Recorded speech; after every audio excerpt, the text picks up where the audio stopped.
जय हिंद साथियों, आप सभी का स्वागत है विजय पथ एकेडमी के इस ई लर्निंग प्लेटफॉर्म पर। आज हमारा 12वां लेक्चर है। छत्तीसगढ़ के विभिन्न अध्यायों को हम क्रमवार क्या कर रहे हैं, अध्ययन कर रहे हैं एमसीक्यू के माध्यम से, जो आगामी आपके आबकारी परीक्षक आबकारी आरक्षक और प्रयोगशाला परिचारक के दृष्टिकोण से बहुत इंपॉर्टेंट है। आज का जो हमारा टॉपिक है छत्तीसगढ़ की लोक कला संस्कृति। कल हमने पढ़ा था जनजाति, छत्तीसगढ़ की प्रमुख जनजातियां एवं उनकी लोक संस्कृति। तो जितने इंपॉर्टेंट सवाल हो सकते थे वो मैं लेकर आ रहा हूं। अधिक जानकारी के लिए आप हमारे इस नंबर पर कांटेक्ट कीजिएगा। हमारी ऑफलाइन क्लासेस भी चल रही है, हमारी रिकॉर्डेड क्लासेस भी चल रही है। छत्तीसगढ़ विषय से संबंधित अलग से कोर्स परचेस करने के लिए भी आप हमारा ऐप डाउनलोड कर सकते हैं। आज हमारी क्लास जो है वो 23 तारीख है, छत्तीसगढ़ की लोक कला संस्कृति। कल हम पढ़ेंगे छत्तीसगढ़ का आर्थिक सर्वेक्षण और 25 तारीख को हमारी आखिरी क्लास होगी इस सेशन की, छत्तीसगढ़ की समसामयिकी। एक नया फाउंडेशन कोर्स मेंस का हम लॉन्च कर रहे हैं 28 तारीख सोमवार से शाम में 5 से 8 बजे तक। अधिक जानकारी के लिए इस नंबर पर आप कॉन्टेक्ट कर लीजिएगा। चलिए आज का पहला सवाल लेते हैं। हमारा पहला सवाल है कि रामनामी संप्रदाय के बारे में निम्न में से कौन से कथन सत्य है। आपने सुना होगा रामनामी संप्रदाय के बारे में, इसको आपको पढ़ना है और इसके बारे में बताना है। सबसे पहला 1890 के दशक में इस संप्रदाय की स्थापना हुई। रामनामी संप्रदाय के बारे में कह रहा है। दूसरा, परशुराम को इस संप्रदाय के संस्थापक माने जाते हैं। तीसरा, यह मूलतः सतनामी समाज के लोग हैं। और चौथा, यह लोग मंदिरों में भगवान राम की पूजा करते हैं। इनमें से कौन सा कथन सही है आपको बताना है। ऑप्शन के हिसाब से अगर हम देखें तो पहला कथन तो सही है, 1890 के दशक में इस संप्रदाय की स्थापना हुई, ये पहला कथन सही है। दूसरा, परशुराम को इस संप्रदाय के संस्थापक माने जाते हैं, ये भी कथन सही है। जांजगीर चांपा जिले के एक गांव है चारपारा निवासी थे कौन? परशुराम। उन्हीं के द्वारा इस संप्रदाय की क्या की गई, शुरुआत की गई। इसके पीछे का अगर कहानी पे आप जाए तो कहा जाता है कि ये मूलतः अगर देखें तो सतनामी समाज के ही लोग हैं, लेकिन ये सतनाम को नहीं मानते, ये राम नाम को मानते हैं। रामनामी संप्रदाय की क्या करते हैं, मत को मानते हैं और भगवान राम की पूजा करते हैं। रहने वाले सतनामी समाज के, लेकिन सतनाम को नहीं मानते, सतनाम से अलग है। कहानी को अगर देखा जाए तो 1890 के दशक में उसके आसपास जो है इस समाज के लोगों के भगवान राम की पूजा और उनके मंदिर में प्रवेश करने से रोक दिया गया था। इस वजह से परशुराम के द्वारा जो है एक आंदोलन चलाया गया और जिसे नाम दिया गया रामनामी आंदोलन। और यही संप्रदाय जो है, यही समूह आगे चलकर रामनामी संप्रदाय बन गया, जो अपने पूरे शरीर पर राम का नाम क्या करते हैं, लिखते हैं। श्वेत वस्त्र धारण करते हैं, जैत खम या भजन खम का क्या करते हैं, स्थापना करते हैं। कंठीमाला का धारण करते हैं। ये सारे इनके प्रतीक चिन्हों में आते हैं। ठीक है। यहाँ पर दिया हुआ चौथा कथन कि यह लोग मंदिरों में भगवान राम की पूजा करते हैं, तो ये मंदिर पूजा और मूर्ति पूजा नहीं करते। ध्यान रखिएगा, रामनामी संप्रदाय जो होते हैं वो मंदिर पूजा और मूर्ति पूजा नहीं करते। तो उपरोक्त कथन में से आप देखोगे तो पहला, दूसरा और तीसरा ये तीनों कथन सही हैं। तो आपका सही आंसर हो जाएगा 1, 2, 3, ये आपका सही आंसर हो जाएगा। ध्यान रखेंगे रामनामी संप्रदाय की स्थापना कब हुई है। अच्छा, इनका जो निवास स्थान अगर आप देखोगे, प्रमुख रूप से इनमें एक मेला प्रचलित है, बड़े भजन का मेला कहते हैं। रामनामी का बड़े भजन का मेला, ये पूष मास में लगता है। महानदी घाटी के आसपास वाले क्षेत्रों में इनका क्या रहता है भाई, संकेंद्रण देखने को मिलता है, जिसमें प्रमुख रूप से बिलासपुर, कल भी मैं समझाया था लेकिन कल मैं बिलासपुर को नहीं बता पाया था। बिलासपुर याद रखेंगे, जांजगीर चांपा, सारंगढ़, बिलाईगढ़ और थोड़ा सा हम रायपुर भी ले लेते हैं। इसके आसपास वाले क्षेत्रों में क्या करते हैं, ये रामनामी संप्रदाय के लोग निवास करते हैं। और इसी आसपास क्षेत्रों में जो है मेले का क्या होता है, आयोजन होता है। हर वर्ष अलग अलग जगहों पर मेले का आयोजन होता है। अगला कथन है, अक्षय तृतीया से संबंधित निम्न कथनों पर कौन सा कथन सत्य है। पहला कथन कहता है कि यह वैशाख शुक्ल पक्ष के तृतीया को मनाई जाती है। दूसरा, इसे गांधारी के विवाह का सूचक माना जाता है। तीसरा, इस दिन से किसान खेती कार्य प्रारंभ करते हैं। चौथा, इस दिन दिवालियों में जल अर्पण करवाया जाता है, डलवाया जाता है। और पांचवा, इसका मूल संबंध अविवाहित कन्याओं से है। इनमें से कौन सा कथन सही है आपको बताना है। अक्षय तृतीया को हमारे छत्तीसगढ़ में अक्ति के नाम से जाना जाता है, जो वैशाख तृतीया, शुक्ल पक्ष की तृतीया को मनाया जाता है। इसे गांधारी के विवाह का सूचक माना जाता है। इसी दिन गांधारी जी का क्या हुआ था, विवाह हुआ था, इसलिए इसका प्रतीक माना जाता है। इस दिन से किसान क्या करते हैं भाई, खेती कार्य प्रारंभ करते हैं। बिल्कुल सही, खेती का काम क्या करते हैं, किसान प्रारंभ करते हैं। चुरकी या महुआ के पत्ते में किसान अपने कोठी से 5 प्रकार के बीज लेते हैं और उन बीजों को खेतों में ले जाकर क्या करते हैं, बुआई का कार्य करते हैं प्रतीकात्मक रूप से, और उसी दिन से खेती का कार्य प्रारंभ होता है। इस दिन दिवालियों में जल डलवाया जाता है, यह भी कथन एकदम सही है। दिवालियों में जल डलवाया जाता है। साथ में याद रखिएगा, मामा के द्वारा भांजों के घरों में ये राउत समाज के द्वारा जो है या जाति के द्वारा जो है घड़े में क्या करवाया जाता है, जल भरवाया जाता है, ये भी होता है इससे। और इसका मूल संबंध अविवाहित कन्याओं से, ये भी एकदम सही है। इस दिन अविवाहित कन्याएं योग्य वर की प्राप्ति के लिए क्या करते हैं भाई, उपवास रखती है, जिसे अक्ति फास्ट कहा जाता है, अक्ति उपवास कहा जाता है। तो जो दूसरा कथन है, दूसरा जो प्रश्न है, इसका जो उत्तर हम देखेंगे तो ये सभी सही है, उपर्युक्त सभी जो है इसमें क्या है, सही उत्तर है, ध्यान रखेंगे। अगले सवाल पर चलते हैं। अगला जो हमारा सवाल है, सुमेलित कीजिए। यहाँ पर एक तरफ चित्रकला दी हुई है, दूसरी तरफ पर्व दिया हुआ है। सुमेलित कीजिए, एक तरफ चित्रकला दिया हुआ है, दूसरी तरफ पर्व दिया हुआ है। पहला सवनाही, दूसरा हरतालिका, तीसरा आठे कन्हैया और चौथा है गोबर चित्रकारी। आपको इस तरफ मिलाना है कि कौन सी चित्रकारी किस पर्व के अवसर पर होती है। जैसे अगर हम सवनाही की बात करें तो सवनाही हरेली के अवसर पर क्या होता है भाई, बनाया जाता है। हरतालिका अगर देखें तो ये तीजा के अवसर पर बनाया जाता है। आठे कन्हैया कृष्ण जन्मोत्सव के अवसर पर, और गोबर चित्रकारी जो है गोवर्धन पूजा के अवसर पर बनाया जाता है। तो उस हिसाब से आपका आंसर हो जाएगा 2 1 4 3, 2 1 4 3। ये ऑप्शन भी आपका क्या हो जाएगा, सही आंसर हो जाएगा। अगले सवाल पर चलते हैं।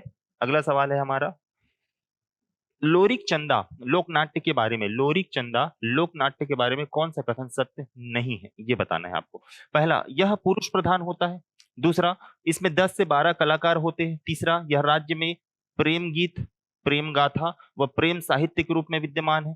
चौथा, लोरिक चंदा, दौना मांजर, मलिनीन डोकरी इसके प्रमुख पात्र है। और पांचवा, यह देवार जाति की कथा है। इसमें से कौन सा कथन सही है आपको बताना है। चलिए चर्चा करते हैं इस पे। सबसे पहला, यह पुरुष प्रधान होता है, बिल्कुल सही कथन है, पुरुष प्रधान होता है, इसमें कोई भी महिलाएं भाग नहीं लेती। इसमें 10 से 12 कलाकार होते हैं, ये भी कथन एकदम सत्य है। तीसरा, यह राज्य में प्रेम गीत, प्रेम गाथा व प्रेम साहित्य के रूप में विद्यमान, ये भी एकदम सही कथन है। चौथा, लोरिक चंदा का जो लोकनाट्य है उसमें दौना मांजर, मलिनीन डोकरी ये जो है इसके प्रमुख पात्र के रूप में जो है इसमें कार्य करते हैं, इस कहानी में प्रमुख पात्र होते हैं ये। और पांचवा, यह देवार जाति की कथा है, ये कथन एकदम गलत है, देवार जाति नहीं यादव जाति की कथा है। कौन सी जाति की कथा है, यादव जाति की कथा। तो उपर्युक्त सभी तो आंसर होगा नहीं, 1 2 3 4 आपका क्या हो जाएगा, सही आंसर हो जाएगा। एक बार फिर से इसको देख लीजिएगा, याद कर लीजिएगा। अगला सवाल है, नीचे दिए गए कथन किस लोक पर्व से संबंधित है। ये 4 कथन है, 4 कथनों को पढ़कर आपको बताना है कि यह किस लोक पर्व से संबंधित है। पहला, यह पर्व कार्तिक शुक्ल पक्ष के प्रथमा के अगले दिन से प्रारंभ होता है। दूसरा, इस पर्व में खोडहर देव स्थापित किया जाता है जो लकड़ी से बने होते हैं। तीसरा, इसमें पशुओं को सोहाई बांधा जाता है। चौथा, इस पर्व के नाम का अर्थ मात्र शक्ति की आराधना है। बताना है आपको कि ये कौन सा पर्व है। चलिए देखते हैं। सबसे पहला ऑप्शन है देवारी, दूसरा है गोवर्धन पूजा, तीसरा है मातर पर्व और चौथा हरेली पर्व। ये सभी के सभी जो है आपके मातर पर्व से संबंधित है। इसका सही उत्तर हो जाएगा क्या, मातर पर्व। ध्यान रखिएगा, सारे फैक्ट्स जो है वो कूट में ही दे दिए गए हैं, तो याद रख लीजिएगा। अगला सवाल है, निम्नलिखित कथनों में गलत कथन की पहचान करना है भाई आपको। कौन सा कथन गलत कथन, यहाँ पर कौन सा है इसको देखना है। निम्नलिखित में से गलत कथन का चयन करो। पहला, मातर त्योहार गोवर्धन पूजा के बाद मनाया जाता है। दूसरा, मातर त्योहार शिव पार्वती के विवाह संबंधित त्योहार है। तीसरा, मातर त्योहार राउत जाति द्वारा मनाया जाता है। और चौथा, मातर त्योहार कार्तिक माह में मनाया जाता है। यहाँ पर आप थोड़ा सा ध्यान दीजिएगा कि ऑप्शन ए और ऑप्शन डी, इसमें से देखा जाए तो सिमिलर चीजें निकल सकती है। पिछले क्वेश्चन में ही हमने इस पर चर्चा किया था। मातर त्योहार जो है वो कार्तिक शुक्ल प्रथमा, यानी कि इसी दिन क्या मनाते हैं, गोवर्धन पूजा मनाते हैं। और गोवर्धन पूजा के बाद ही आपका क्या शुरू होता है, मातर पर्व शुरू होता है। यादव जाति से संबंधित ये पर्व है। तो इसमें कौन सा कथन गलत है ये बताना है। तो आपका ऑप्शन बी दिख रहा है ना कि मातर पर्व जो है शिव पार्वती के विवाह से संबंधित त्योहार है, तो ये गलत कथन है। शिव पार्वती के विवाह से संबंधित त्योहार है आपका गौरा गौरी पर्व। ठीक है, तो बाकी डिटेल जो है पिछले क्वेश्चन में हमने बता दिया है। अगले सवाल पर चलते हैं। अगला सवाल है, एक तरफ राज्य अलंकरण है, दूसरी तरफ उनके क्षेत्र दिए हुए हैं। और इस सवाल को लाने का मकसद ये था कि राज्य अलंकरण 2024 में जिन जिन क्षेत्रों में जिसको जिसको पुरस्कार मिला है, आप एक नजर उन पुरस्कारों को देख लीजिएगा, जिसमें कुछ महत्वपूर्ण पुरस्कार यहाँ पर 4 मैंने दिया हुआ है। इसके अलावा और जो जो पुरस्कार हो सकते हैं उन पे आप चर्चा कर लीजिएगा, एक बार देख लीजिएगा उसको। जैसे यति यतन लाल पुरस्कार ये दिया जाता है अहिंसा एवं गौ रक्षा के क्षेत्र में। गुंडाधुर सम्मान ये दिया जाता है खेल के क्षेत्र में। तीसरा, महाराजा अग्रसेन सम्मान ये दिया जाता है सामाजिक समरसता के क्षेत्र में। और चौथा है डॉक्टर भंवर सिंह पोर्ते सम्मान, ये दिया जाता है आदिवासी सेवा एवं उत्थान के क्षेत्र में। 2 1 4 3 आपका सही आंसर क्या है? 2 1 4 3 ये आपका क्या है? सही आंसर हो जाएगा। ठीक है, वर्तमान में यानी कि 2024 में इन क्षेत्रों के सम्मान किसको किसको मिले हैं उसको आप लोग देख लीजिएगा, एग्जाम में हो सकता है आ जाए। निम्न में से असत्य कथन चुने। असत्य कथन कौन है? पहला, हरेली को छत्तीसगढ़ का प्रथम पर्व माना जाता है। दूसरा, इस त्योहार को गेड़ी पर्व के नाम से जाना जाता है। तीसरा, इस त्योहार में कृषक अपने कृषि उपकरण की पूजा करते हैं। चौथा, हरेली त्योहार का आयोजन आषाढ़ माह में होता है। आषाढ़ माह में नहीं होता, ये सावन माह में होता है। सावन अमावस्या को हरेली त्योहार मनाया जाता है। तो इस हिसाब से हमारा डी जो कथन होगा वो क्या होगा? गलत होगा। अगले सवाल पर चलते हैं हम। अगला सवाल है हमारा, माघ पूर्णिमा से महाशिवरात्रि तक, कहां से कहां तक? माघ पूर्णिमा से महाशिवरात्रि तक आयोजित होने वाले मेलों को चुने। इसमें आपको बताना है कि माघ पूर्णिमा से लेकर महाशिवरात्रि तक कौन कौन सा मेला है। अगर राजिम मेला की बात करें तो ये बिल्कुल माघ पूर्णिमा से शुरू होता है और कहां तक चलता है? महाशिवरात्रि तक। शिवरी नारायण का मेला भी आप सुने होंगे, काफी लंबा अरसा तक चलता है, महाशिवरात्रि तक चलता है। सिरपुर का मेला भी महाशिवरात्रि तक चलता है, जबकि मल्हार का मेला महाशिवरात्रि से प्रारंभ होता है। तो मल्हार आपके ऑप्शन में नहीं आएगा। 1 2 और 4 ये आपका क्या हो जाएगा? आंसर हो जाएगा। यहाँ पर एक चीज और याद रखिएगा कि जो आपका दामाखेड़ा और कुदुरमाल है, दामाखेड़ा और कुदुरमाल, दामाखेड़ा कहाँ है भाई? बलौदा बाजार जिले में है। और कुदुरमाल कहाँ है? कोरबा में है। ये दोनों जगह संबंधित है आपके कबीर पंथ से संबंधित है। और यहाँ का मेला भी आपके माघ पूर्णिमा से महाशिवरात्रि तक चलता है, इसको भी ध्यान रखेंगे। अगले सवाल पर चलते हैं। अगला सवाल है हमारा, असुमेलित कथनों को चुने। कौन सा कथन असुमेलित है? जैसे स्वर्गीय सुरुजबाई खांडे, ये किससे संबंधित है? भरथरी से संबंधित है क्या? भारतीय बंधु कबीर गायन से संबंधित है क्या? झाड़ूराम देवांगन पंडवानी से संबंधित है क्या? और श्रीमती अलका चंद्राकर शास्त्रीय संगीत गायन से संबंधित है क्या? इसमें से कौन सा असुमेलित है? तो सभी को पता होगा कि श्रीमती अलका चंद्राकर जो है वो लोक गायिका है। क्या है? लोक गायिका। तो ऑप्शन डी आपका क्या हो जाएगा? सही आंसर हो जाएगा। अगले सवाल पर चलते हैं। अगला सवाल है हमारा, स्वर्गीय हबीब तनवीर के संबंध में दिए गए कथन पर विचार करें और निम्न में से सत्य कथन का चयन कीजिए। ठीक है, हबीब तनवीर के बारे में पूछा है। पहला बोलते हैं ये प्रदेश के प्रमुख रंगकर्मी थे, बिल्कुल सही कथन है। दूसरा, रायपुर में नया थिएटर की स्थापना की थी, बिल्कुल सही। रायपुर में इन्होंने 1959 में नया थिएटर और 1954 कहां पे? दिल्ली में हिंदुस्तान थिएटर की स्थापना इन्होंने किया था। वर्ष 1988 में पद्मश्री से सम्मानित किया गया था, गलत कथन है। 1988 में नहीं दिया गया था, 1983 में दिया गया था पद्मश्री। और 2002 में पद्म भूषण का सम्मान से सम्मानित किया गया था। तो तीसरा कथन गलत हो गया। चौथा, इन्हें जवाहरलाल नेहरू फेलोशिप सम्मान प्राप्त हुआ था, यह कथन भी एकदम क्या है? सही है। जवाहरलाल नेहरू फेलोशिप सम्मान इन्हें प्राप्त हुआ था। सही आंसर हो जाएगा आपका 1 2 और 4। आपको कहीं दिख रहा है आंसर? ये ऑप्शन डी, ये सही आंसर हो जाएगा, 1 2 और 4। अगले सवाल पर चलते हैं। अगला सवाल है हमारा, पंथी नृत्य के संबंध में दिए गए कथनों पर विचार कीजिए। पंथी नृत्य के बारे में दिया गया है। पहला, यह नृत्य सतनामी समुदाय से संबंधित है। दूसरा, इस नृत्य में गीत के माध्यम से गुरु घासीदास जी के चरित्र का गायन किया जाता है, बिल्कुल गुरु वंदना होती है इसमें। चौथा, तीसरा है प्रमुख वाद्य यंत्र मांदर झांझ का प्रयोग किया जाता है।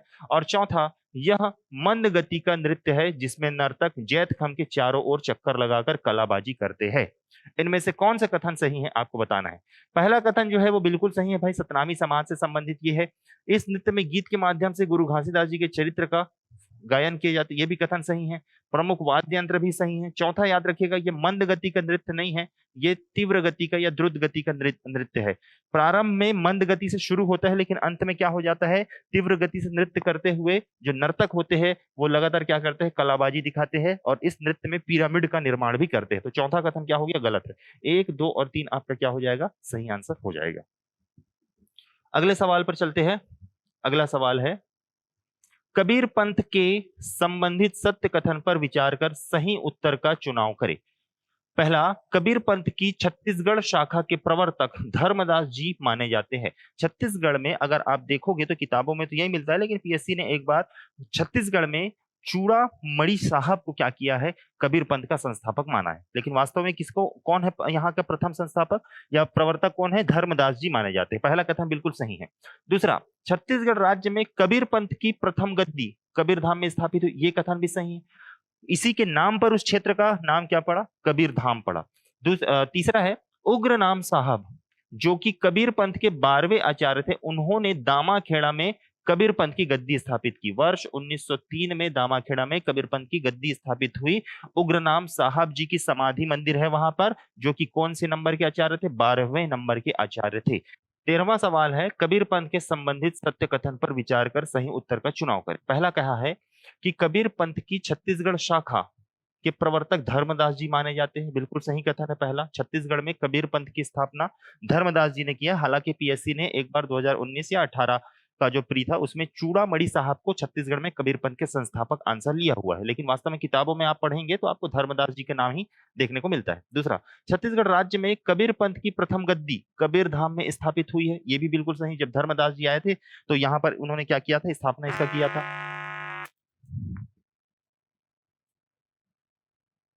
कंटिन्यू। तीसरा तीसरा कथन है उग्र नाम साहब, जो कि कबीर पंथ के 12वें आचार्य थे, उन्होंने दामाखेड़ा में कबीर पंथ की गद्दी स्थापित की। तीसरा कथन भी बिल्कुल सही है। जो कबीर दामाखेड़ा, जो कि प्रमुख कबीर पंथ का तीर्थ स्थल माना जाता है, यहाँ पर उग्र नाम साहब की समाधि मंदिर स्थापित है और उन्होंने ही इस गद्दी की क्या की थी? स्थापना की थी। इसके अलावा दामाखेड़ा के बारे में और जान लीजिए कि यहाँ पर दया नाम साहब और गृंध मुनि नाम साहब, दया नाम साहब और गृंध मुनि नाम साहब, इनकी समाधि यहां पर है। कहां पे? दामाखेड़ा में। दामाखेड़ा की बात चल रही है। दूसरा एक जगह है कुदुरमाल। कुदुरमाल कहाँ है? कोरबा में है। कुदुरमाल में याद रखिएगा जो स्वामी धर्मदास जी है ना, उनके पुत्र चूड़ा मणि साहब व दो अन्य दो अन्य गुरुओं की समाधि स्थल है। कहां पे? कुदुरमाल में। ठीक है। और एक जगह और बता रहा हूं, रामगढ़ पर्वत शिखर। कौन सा स्थान है? रामगढ़ पर्वत शिखर। ये जो रामगढ़ पर्वत शिखर है, यहां आपके धनी धर्मदास का समाधि है। धनी धर्मदास, इनका समाधि यहां पर स्थापित है। कहां पर? रामगढ़ शिखर में। क्लियर है? तो जो आपका उग्रनाम साहब है वो गद्दी कहां का? आपके दामाखेड़ा की गद्दी को इन्होंने स्थापित किया था यहाँ पे। और दामाखेड़ा में दयानाम साहब और गृंध मुनिराम साहब का भी क्या है? समाधि यहाँ पर स्थापित है। अगले सवाल पर, अच्छा इसका आंसर हो जाएगा, तीनों सही है ना। अगले सवाल पर चलते हैं। बिलासपुर का राउत नाचा महोत्सव 2024 का संस्करण था। ये बहुत करंट में रिलेटेड सवाल है। पूछता है भाई कौन से नंबर का था? 47वें नंबर का। 2025 में जो होगा वो कौन से नंबर का होगा? 48वें नंबर का। तो हो सकता है इस बार पूछे सवाल कि 2025 में कौन से क्रमांक का होगा। कब से प्रारंभ हुआ है पूछे तो बताइएगा 1978। कहाँ होता है? बिलासपुर में। हर साल होता है। बिलासपुर में कहाँ पे होता है? जो सनिचरी बाजार है बिलासपुर का, वहां पे एक मंदिर है लाल बहादुर शास्त्री, सॉरी स्कूल है लाल बहादुर शास्त्री स्कूल, वहां पर क्या होता है? ये राउत नाचा महोत्सव का आयोजन होता है। अगले सवाल पे चलते हैं। 15वें नंबर का सवाल है, निम्न में से किस एक आयोजन में पौराणिक चरित्रों की मानवाकार प्रतिमा बनाई जाती है? ऑप्शन है रहसलीला, गम्मत, भोजली या पुतली का। तो इसका सीधा सीधा आंसर हो जाएगा रहस या रास। रास या रहस। इसमें पौराणिक चरित्रों की मानवाकार प्रतिमाएं बनाई जाती है और उन प्रतिमाओं को जहां पर रहस्य का आयोजन किया जाता है उसके आसपास पूरे क्षेत्रों में उस गांव या मोहल्ले के समस्त चौक चौराहों में क्या किया जाता है? उन पौराणिक प्रतिमाओं की स्थापना की जाती है। अगले सवाल पर चलते हैं। सुमेलित करना है आपको। एक तरफ दिया हुआ है आभूषण, दूसरी तरफ दिया हुआ है धारण किया जाना। मतलब कौन सा आभूषण किस अंग में धारण किया जाता है। अगर हम पुत्री की बात करें तो पुत्री जो है वो गले में धारण किया जाता है। ढोड़िया की बात करें, ढोड़िया ढोड़िया जो है कमर में धारण किया जाता है। नागमोरी जो है बाह में धारण किया जाता है और कटहर जो है पांव में धारण किया जाता है। समझ गए? तो पुत्री जो है गला 3, ढोड़िया जो है आपका कमर में, नागमोरी जो है बाह में और कटहर जो है पांव में। तो 3 2 1 4 कहीं पे दिख रहा है 3 2 1 4, ये ऑप्शन ए इसका क्या हो जाएगा? सही आंसर हो जाएगा। अगले सवाल पर चलते हैं। अगला हमारा सवाल है, विवाह संस्कार में अपनाए जाने वाले, किसमें? विवाह संस्कार में अपनाए जाने वाले निम्न रस्मों का सही क्रम बताइए। कि विवाह संस्कार में कौन सा रस्म है भाई, इनको आपको बताना है कि कौन कौन सा रस्म जो है आपका है। सबसे पहले कौन सा आएगा आपका? सबसे पहले आएगा चुलमाटी, यानी कि 3। तो 3 तो दिख गया, यही आप ऑप्शन हमारा क्या हो जाएगा, आंसर हो जाएगा। चूल माटी के बाद क्या आएगा, तेल माटी, तेल माटी के बाद आएगा माई मोरी, माई मोरी के बाद आएगा नाहडोरी। विवाह संस्कार, ध्यान रखिएगा बहुत सारे संस्कार होते हैं हमारे विवाहों में, तो विवाह संस्कार में जितने सारे आपके क्या है संस्कार है, गीत है, उन सारे गीत का क्रम याद कीजिएगा, क्रम भी पूछता है और व्यापम 2-3 बार सवाल इससे पूछा भी हुआ है। इस प्रश्न का उत्तर हो जाएगा ऑप्शन बी। कौन कौन से संस्कार है, कौन कौन से गीत है, इन सबको आपको क्या करना है, पढ़ना है भाई, देख लीजिएगा रिविजन में। नेक्स्ट है आल्हा गीत, छत्तीसगढ़ के अंचल में किस अन्य नाम से प्रसिद्ध है। आल्हा गीत, आल्हा गीत को कहा जाता है घोड़वा नाच। क्या कहा जाता है, घोड़वा नाच। इसमें इसका जो प्रसिद्ध केंद्र जो होता है ना, उसमें कमची व कागज का घोड़ा बनाया जाता है, इसलिए इसे क्या कहा जाता है, घोड़वा नाच कहते हैं। एक सवाल पूछा हुआ है कि आल्हा गीत छत्तीसगढ़ अंचल में कब गाया जाता है। वैसे तो हर मौसम में गाया जाता है, लेकिन विशेषकर जो है आल्हा का गायन जो है वर्षा ऋतु में किया जाता है। कौन सी ऋतु में, वर्षा। वैसे तो तीनों ऋतुओं में किया जाता है, लेकिन विशेषकर कौन सी ऋतु में, वर्षा ऋतु में। आल्हा जो है, आल्हा, ये आल्हा बस नहीं है, आल्हा के साथ में कौन है, उदल भी है। तो आल्हा उदल की गाथा जो कि चंदेल राजवंश के प्रसिद्ध 2 वीर सेनापति थे, सैनिक थे, इन पर आधारित है। और जो आल्हा है इसका गायन छत्तीसगढ़ में होता है। इसका जो वाद्य यंत्र बजाया जाता है, वाद्य, इसमें याद रखिएगा एक है नगाड़ा और या मृदंग, दोनों लगभग सेम ही है, नगाड़ा या मृदंग। और इसमें कौन से रस का भाव होता है, तो याद रखिएगा वीर रस और श्रृंगार रस, ये दोनों रस का यहाँ पर भाव देखने को मिलता है। वीर व श्रृंगार रस का भाव इसमें परिलक्षित होता है, किसमें, आल्हा गीत में। अगले सवाल पर चलते हैं। ढोला मारू लोक गाथा से संबंधित निम्न कथनों में असत्य कथन का पहचान कीजिए। ढोला मारू लोक गाथा में पहला, यह टोनहा टोटका युक्त लोक गाथा है। टोनहा टोटका युक्त लोक गाथा है, जादूगरनी होती है इसमें भाई। दूसरा है कि इसमें श्रृंगार व वीर रस की प्रधानता होती है, ठीक है। तीसरा, यह मुख्यतः राउतों का गीत है। और चौथा है, जूठा ऊंट का वर्णन इस गाथा में मिलता है। तो आपको बताना है इसका सही आंसर क्या है। यह मुख्यतः राउतों का गीत है, ये जो कहा गया है ना, ये गलत कथन है, असत्य कथन पूछा है। बाकी सभी की सभी क्या है, सही कथन है। जो आप ढोला मारू की बात करोगे ना, तो ये ध्यान रखिएगा, नरवर, राजस्थान के नरवर देश के राजकुमार जिनका नाम क्या है, ढोला, और पुंगल देश की राजकुमारी, पुंगल देश की राजकुमारी जिसका नाम है मारू, इन दोनों के प्रेम कथा पर आधारित क्या है, आपका लोक गाथा है, जिसका लोक गाथा के रूप में भी प्रचलित है और लोकगीत का भी गायन इसका होता है, ठीक है। चले अगले सवाल पर चलते हैं।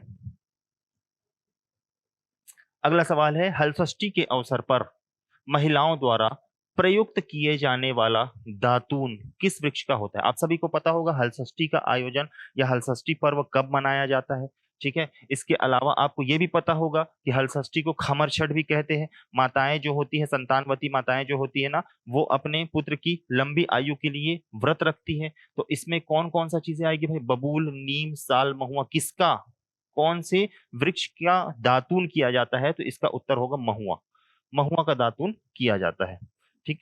अगले सवाल पर चलते हैं। गिरौदपुरी मेले का आयोजन कब किया जाता है, ध्यान रखेंगे, मेले से संबंधित सवाल एक और आगे भी है, इसलिए इसमें डिटेल नहीं बताऊंगा। गिरौदपुरी मेले का आयोजन कब किया जाता है, फागुन शुक्ल पंचमी को गिरौदपुरी के मेले का आयोजन किया जाता है, ठीक है। अगला सवाल, निम्नलिखित में से किन पर्व या कार्य में मुखौटे का प्रयोग किया जाता है। पहला, गम्मत, लोकनाट्य, जो लोग गम्मत देखे होंगे वो बिल्कुल जानते होंगे। दूसरा, नकटा नकटी नाट, वैसे तो हमारे बिलासपुर अंचल में नहीं चलता, लेकिन बहुत पहले जो है वो चलता था। तीसरा है भतरा नाट, ये बस्तर अंचल में चलता है, कल इस पर बात किया। चौथा है पुत्तलिका नाट, ठीक है। तो इसमें से किस में मुखौटे का प्रयोग होता है, तो इसका उत्तर हो जाएगा, एक है नकटा नकटी नाट और दूसरा है आपका भतरा नाट, ठीक है। तो ये 2 और 3 आपका क्या हो जाएगा, सही आंसर हो जाएगा। भतरा नाट के बारे में तो आप सभी जानते ही हैं, मुखौटे का प्रयोग होता है। नकटा नकटी याद रखिएगा, छेरता, छेरता पर्व मनाते हैं ना, उसी दौरान जो गीत गाते हैं, उस दौरान जो नृत्य करते हैं, उसे नकटा नकटी कहते हैं। आमतौर पर बस्तर में प्रचलित है। तो इस दौरान जो है, जो लड़के और लड़कियां होते हैं वो मुखौटे का प्रयोग करते हैं। तो जो नकटा नकटी वो किससे संबंधित, छेरछेरा से संबंधित है, जिसे बस्तर में क्या कहा जाता है, छेरता कहा जाता है। अगला है सुमेलित कीजिए, मेला दिया हुआ है और इधर आपकी तिथियां दी हुई है, कौन सा मेला कौन सी तिथि पे लगती है। सबसे फेमस जो मेला है वो तो राजिम का मेला है और सभी को पता होगा कि माघ पूर्णिमा से क्या होता है, ये प्रारंभ होता है। इसके अलावा महादेव मेला की अगर आप बात करो, महादेव घाट रायपुर में जो है ना, उसमें वहां का मेला लगता है कार्तिक पूर्णिमा को। डभरा का जो मेला है वो लगता है रामनवमी को। और कुटी घाट का मेला लगता है बसंत पंचमी को। कुटी घाट जो है जांजगीर चांपा जिले में है, बसंत पंचमी का अवसर पर मेला लगता है। तो आंसर हो जाएगा आपका 4, 1, 2 और 3। कहीं पे दिख रहा है क्या? 4, 1, 2, 3, ये ऑप्शन डी आपका क्या हो जाएगा, सही आंसर हो जाएगा। अगले सवाल पे चलते हैं। अगला हमारा सवाल है, सुमेलित कीजिए, एक तरफ सूची 1 दिया है, दूसरी तरफ सूची 2 दिया है। दाऊ मंदराजी सम्मान सम्मान दिया हो उसको मिलाना है। दाऊ मंदराजी सम्मान जो है वो दिया जाता है लोक कला शिल्प के क्षेत्र में। चक्रधर सम्मान संगीत एवं कला के क्षेत्र में उत्कृष्ट कार्य करने वाले व्यक्ति को दिया जाता है। मिनी माता सम्मान महिला उत्थान के संदर्भ में दिया जाता है। और यति यतन लाल सम्मान जो है अहिंसा एवं गौ रक्षा के क्षेत्र में दिया जाता है। तो इसका आंसर हो जाएगा 3, 1, 4, 2। कहीं दिख रहा है 3, 1, 4, 2, ये आपका सही आंसर हो जाएगा। अगले सवाल पे चलते हैं। मैं बार बार कह रहा हूं कि आपको अगर सम्मान मैं क्वेश्चन दे रहा हूं यहाँ पे तो आप अपनी जिम्मेदारी को समझिएगा। वर्तमान में 2024 में ये सम्मान किसको किसको मिला है उसको आप बिल्कुल पढ़ के जाइएगा एग्जाम में। अगला सवाल है कि छत्तीसगढ़ में अच्छी फसल के लिए मानसून हेतु कौन सा त्योहार मनाया जाता है जिसमें देवी कुटकी दाई की पूजा अर्चना की जाती है। हरेली है, दई है, भगोरिया है, नवाखाना है। ये नवाखाना नहीं होगा, नवाखानी होगा। हरेली पर्व ये आपका आंसर है भाई। देवी कुटकी दाई की पूजा हरेली पर्व में ही होती है। इस दौरान जो है छत्तीसगढ़ का प्रथम पर्व माना जाता है। साथ में ध्यान रखिएगा कि जो हरेली पर्व है उसमें जो आपके कृषि औजार है उन कृषि औजारों की क्या की जाती है, पूजा की जाती है। साथ में यहाँ पर एक दिख रहा होगा भगोरिया पर्व। तो भगोरिया पर्व जो है वो भील जनजाति के द्वारा मनाया जाता है। कौन सी जनजाति? भील जनजाति के द्वारा भगोरिया पर्व मनाया जाता है। अगला है, निम्नलिखित में से कौन सी जोड़ी छत्तीसगढ़ की लोकगीत एवं विषय वस्तु से सुमेलित नहीं है, बोल रहा है। पहला भरथरी। जो भरथरी है वो नल दमयंती की कथा है क्या? दूसरा चंदैनी, चंदैनी लोरिक चंदा की कथा है क्या? तीसरा पंडवानी, पंडवानी महाभारत की कथा है क्या? और चौथा है ददरिया, ददरिया प्रेम गीत है क्या? तो आपको बताना है कौन सा सुमेलित नहीं है। तो इसमें जो आपका भरथरी दिख रहा है ना, ये आपका सुमेलित नहीं है। बाकी तीनों की तीनों क्या है, आपके सुमेलित है। ठीक, तो जो भरथरी है वो राजा भरथरी और रानी पिंगला, राजा भरथरी और रानी पिंगला, इनके वैराग्य जीवन पर आधारित क्या है, लोक गाथा है, लोकगीत है। तो भरथरी का गायन जो है लोक गाथा के रूप में भी होता है, लोकगीत के रूप में भी होता है। और प्रमुख भरथरी गायन करने वाली जो है हमारी वो सुरुजबाई खांडे जी है, जो कि स्वर्गीय हो चुकी है। अगला सवाल है 27वें नंबर का, छत्तीसगढ़ की लोक गायन परंपरा में भरथरी गाथा के गायन को अक्षुण्ण रखने का श्रेय किसे दिया जाता है? अभी आंसर बता डाला था मैं, सुरुजबाई खांडे। अगले सवाल पे चलते हैं। अगला जो हमारा सवाल है सुआ नृत्य से संबंधित पूछा हुआ है भाई, कि सुआ नृत्य में मिट्टी से बने 2 सुआ, सुआ यानी क्या होता है, तोता, कौन से रंग के होते हैं भाई, काला, लाल, पीला, हरा, किनके प्रतीक माने जाते हैं? तो ये प्रेमी प्रेमिका के प्रतीक है, शिव गौरी के प्रतीक है, गणेश और गौरी, और मनुष्य और दैत्य के प्रतीक है। किसके प्रतीक माने जाते हैं? सभी को पता होगा, शिव गौरी के प्रतीक माने जाते हैं। दिवाली के अवसर पर हमारे लोक अंचल में सुआ नृत्य महिलाओं और युवतियों के द्वारा किया जाता है। अगला सवाल है, इस राज्य में विवाह के अवसर पर माय मौरी रस्म में क्या करते हैं? आप सभी जानते हो कि माय मौरी रस्म में क्या करते हैं भाई, वर का मोर बांधते हैं, पगड़ी, मात्र पूजन के लिए पकवान बनाते हैं, वधु की मां के द्वारा वर के लिए उपहार भेजा जाता है, या वर पक्ष से वधु के लिए उपहार भेजा जाता है। तो माई मौरी जो है वो संबंधित है, किससे संबंधित है, मात्र पूजन से संबंधित है। यहाँ पर थोड़ा सा मस्ती मजाक भी चलता है। आप सभी भली भांति परिचित होंगे, जिनका विवाह हो चुका है वो तो परिचित होंगे ही होंगे, और जिनका नहीं हुआ है वो देख के परिचित हो गए होंगे, और आपका भी मौका बहुत जल्द लग जाएगा। चलिए अगले सवाल पे चलते हैं। सुमिलित, अगला सवाल है, सुमिलित कीजिए, सूची 1 और सूची 2 को सुमिलित करना है। हरेली, हरेली पौष पूर्णिमा, सॉरी, हरेली श्रावण अमावस्या को मनाया जाता है। हरतालिका, यहाँ पर हरतालिका का नहीं दिख रहा भाई यहाँ पे। अगला क्या है, छेरछेरा, छेरछेरा तो पौष पूर्णिमा है, ठीक है। पोला, पोला यहाँ पे नहीं दिख रहा है, यहाँ पर थोड़ा सा दिक्कत है, इसको छोड़ दो। मैं यहाँ पर आपको डायरेक्ट यहीं पे मैं बता दे रहा हूँ इसका आंसर क्या होगा, आप थोड़ा सा ध्यान कर लीजिएगा। ये आपका मनाया जाता है श्रावण अमावस्या को हरेली। हरतालिका जो मनाया जाएगा, हरतालिका ध्यान रखिएगा, वो मनाया जाएगा भादो शुक्ल तृतीया, यानी कि जो तीजा होता है ना उसी को हरतालिका कहते हैं। छेरछेरा कब मनाया जाता है? छेरछेरा छेरछेरा पौष पूर्णिमा को मनाया जाता है। पोला कब मनाया जाता है? पोला, तो पोला याद रखिएगा भादो अमावस्या को मनाया जाता है। पोला मनाया जाता है भादो अमावस्या को। पोला के दिन किसानों का खेतों में जाना क्या होता है भाई? प्रतिबंधित होता है, ध्यान रखेंगे। अगले सवाल पे चलते हैं। अगला सवाल है हमारा, सुमिलित कीजिए। सूची 1 को सूची 2 से सुमिलित करना है। देवार, भरथरी, ददरिया, फड़ी, ये सब गीत है। कौन से गीत का विषय क्या है आपको बताना है। देवार गीत आपने सुना होगा, देवार गीत भिक्षा मांगते हुए गीत गाते हैं, जय गंगान भी कहते हैं, ठीक है, जय गंगान जग गंगान ये कहा जाता है, इसका गीत है देवार गीत। भरथरी गीत की अगर बात की जाए तो वैराग्य गीत है ये, वैराग्य। ददरिया बार बार सवाल पूछता है, प्रणय गीत है, प्रेम गीत है, लव सॉन्ग है। फड़ी गीत जो है वो व्यंग और हास्य से संबंधित गीत है, ठीक है। तो देवार गीत जो है वो ए का 3, भरथरी बी का 4, ददरिया सी का 1, 3 4 1 कहीं दिख रहा है, 3 4 1 2, ये आपका क्या हो जाएगा? आंसर होगा। अगले सवाल पे चलते हैं। अगला सवाल है हमारा, इस राज्य में डॉक्टर खूबचंद बघेल के नाम पर राज्योत्सव में दिया जाने वाला सम्मान किस क्षेत्र से संबंधित है? डॉक्टर खूबचंद बघेल से के नाम से दिया जाने वाला जो सम्मान है वो कृषि क्षेत्र से संबंधित है। अगर आप देखेंगे खेल तो गुंडाधुर जी के नाम पर दिया जाता है, साहित्य पंडित सुंदरलाल शर्मा के नाम पर दिया जाता है, और शिक्षा से संबंधित मैं याद नहीं कर पा रहा हूं। अगला है 33वें नंबर का सवाल है हमारा। सवाल बोलता है भाई, निम्न में से कौन सा जन्म संस्कार गीत है? आपको बताना है निम्न में से कौन सा गीत जन्म संस्कार है। पहला सोहर गीत, दूसरा सकून गीत, तीसरा सधौरी गीत, सभी जानते होंगे इसको, सधौरी गीत। चौथा भारपीड़ा गीत, पांचवा मधु पीपर गीत, और छठवां देवरानी जेठानी या जेठानी देवरानी गीत। इनमें से कौन सा गीत आपके जन्म संस्कार गीत है? तो ध्यान रखिएगा उपर्युक्त सभी आपके क्या है? जन्म संस्कार गीत माने जाते हैं। आज का वीडियो यहीं समाप्त होता है, ठीक है। जितना इंपॉर्टेंट हो सकता था उतने सवाल मैंने लेकर आए। आपका काम सिर्फ इतना है कि यहाँ से क्वेश्चन देखेंगे, क्वेश्चन के अलावा उस टॉपिक का डिटेल आप घर में जाकर एक बार पढ़ लेंगे, ठीक है। वीडियो में अंत तक बने रहने के लिए आप सभी का धन्यवाद।